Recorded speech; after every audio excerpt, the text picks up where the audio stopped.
question, and nodded at me once. I bit my lip and looked back down at the key.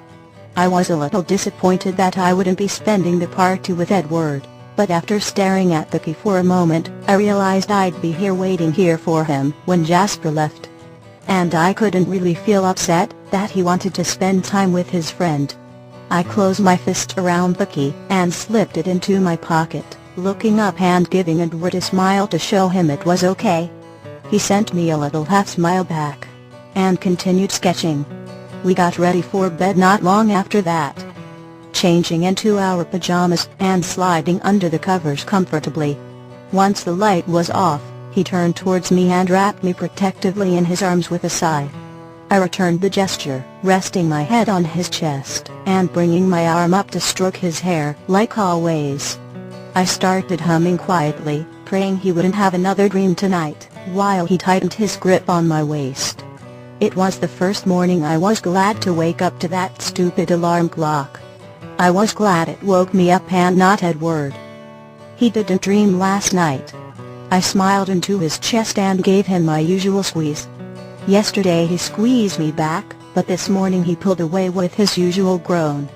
I let out a sleepy sigh and rolled out of the bed, while he fumbled with the screeching clock sleepily.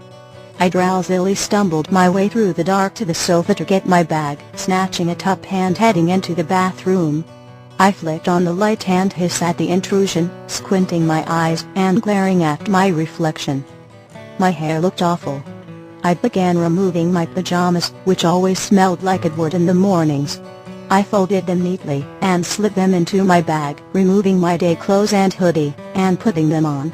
I stood in front of the mirror for a moment, grimacing at the haystack hair I was sporting before I pulled the top into a ponytail to wash my face. When I was done, I reached into my bag and produced my toothbrush, attacking my morning breath with vigor. While I was brushing, I took a glance at the toothbrush holder on Edward's counter. He had a green toothbrush. I kept brushing, cocking my head to the side at it. It was just sitting there in that holder all alone.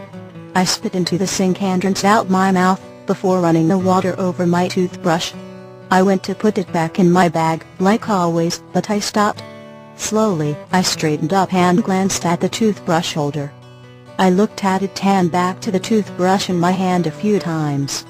Hesitantly, I lifted the brush and slid it into the hole beside Edward's. I stood back and cocked my head to the side, staring at it curiously, biting my lip. I mean, it's only practical. I never brush my teeth at home. I always do it at Edward's every night, and every morning. Surely it only makes sense to keep it here. I was ignoring the little voice in my head that was squealing over the fact there was some evidence of me in his room at all. Usually I would be careful not to leave anything, packing it all away diligently. But I was going to leave the toothbrush. It looked right next to Edward's. Green and blue. With a nod and a triumphant smile at the toothbrush holder, I walked back into Edward's room and packed up the rest of my things. I knew he was still awake, because he was running his fingers through his hair, like always. Otherwise his eyes were closed. Drawing up my hood and slinging the bag onto my back, I produced the bag of cookies I had made the night before and deposited them on his bedside table. Victorious Vanilla Vixens. Made in tribute to Alice and her leather pants. She would love them. I sent a smile and a small wave to Edward's grumbling sleepy form, wrapped up in the blankets, and walked out the door. A little victorious myself.